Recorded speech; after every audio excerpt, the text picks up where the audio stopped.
Hi, I'm David Pagero here with Clay Craighead at Washington Crossing Park. So can you introduce yourself a little bit and tell us something about the park? Yeah, sure. I've been here 25 years. My title for the state is Resource Interpretive Specialist, which is basically interpreting the Revolutionary War. We have a Revolutionary War museum here. I'm also the curator of the museum as well. But primarily we interpret our story, the Christmas night crossing of the Delaware in 1776, and the subsequent battle victory at Trenton, which is an extremely important victory for General Washington and the Continental Army. It's seen as a turning point during the Revolution. General Washington had been losing all the battles. Here he finally won one at Trenton, so it was a big morale boost, confidence building victory early in the war. So this park isn't just, a fun, cool place to exercise and be with nature. It's also a really important historical site. Oh, absolutely.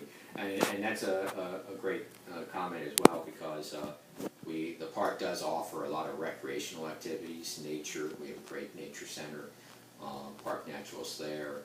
There's an open air theater with plays during the summer, picnic areas, hiking trails, group campsites for scouts.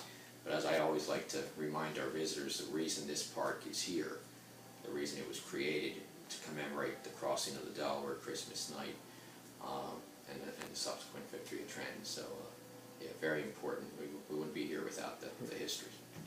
So now, with the Battle of Trenton, was that only the Continental Army, or were there some militiamen, or it was... Principally, it was the Continental Army. I'm trying to think if there was some militia involved.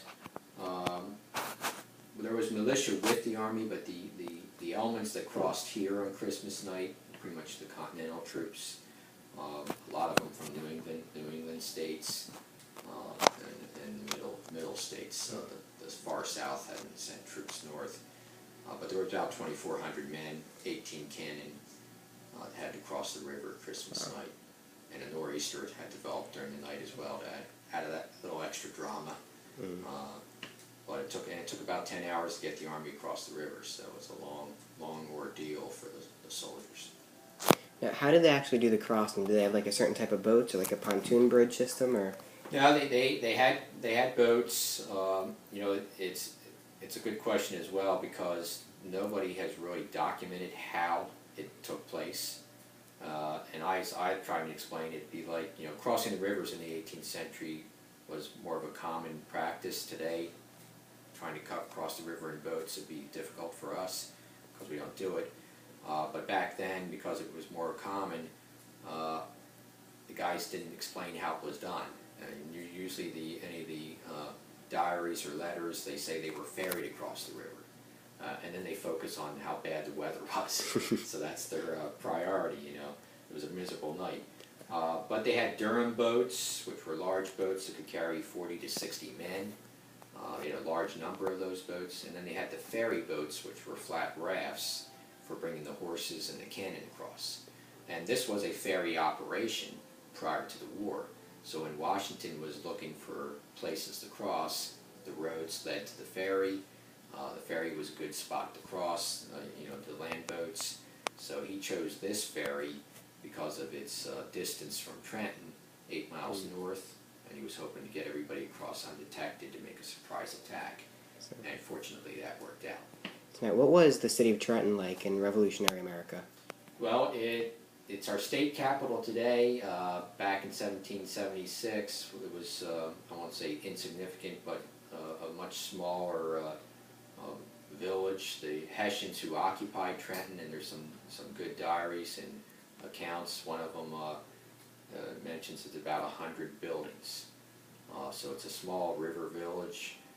The Hessians had moved into the abandoned homes. Most of the Patriots had fled. And so one of the Hessians who wrote about it said, we occupy bare walls. So all the Patriots had packed up their valuables and had fled. And then the Hessians just moved into the empty homes.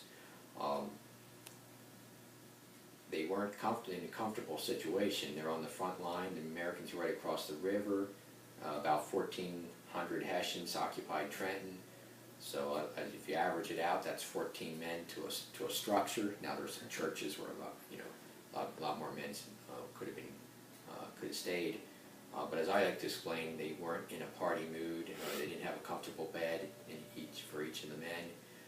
And one of the biggest myths in probably American history is the myth that they were all celebrating Christmas and drinking and hung over and caught off guard. That's a myth. There's no evidence to support it. But Hollywood perpetuates that.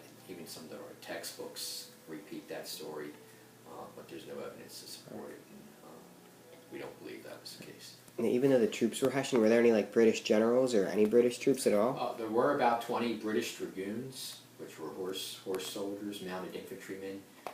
They escaped early on, so they got out of there pretty quick. The mounted infantry were being used as couriers, for letters from Colonel Rahl, the Hessian commander, to his superior back in New Brunswick, General Grant. But it's interesting, the Americans were making life miserable for the Hessians for about a week and a half prior to Christmas. Small skirmishing parties would cross the river. The New Jersey militia that remained in the state were beating up the couriers and the guard posts. Again, one of the Hessians would write, since they came to Trenton, "We have not slept one night in peace since coming to this place." So the American kind of guerrilla action is really making life miserable for the Hessians. Now, do you have like a personal favorite spot in the park, or? Well, the park is beautiful. Certainly the riverbank is nice. I mean, we have our historic marker down there at the site of the crossing. I like rivers, so the natural flow of the river. You see the river when we've had our floods. Where a few years back the river almost makes it to the bottom of the bridge. And if you go down there now, you'll see how much water that is. It's way below that. And then when we have the ice floating down the river, and we've had some ice jams upriver that have let loose, and then it's just wall-to-wall ice in the river. So the river, I'd say, is my favorite spot. It's a beautiful location. Okay, thank you very much. Yeah, you're welcome.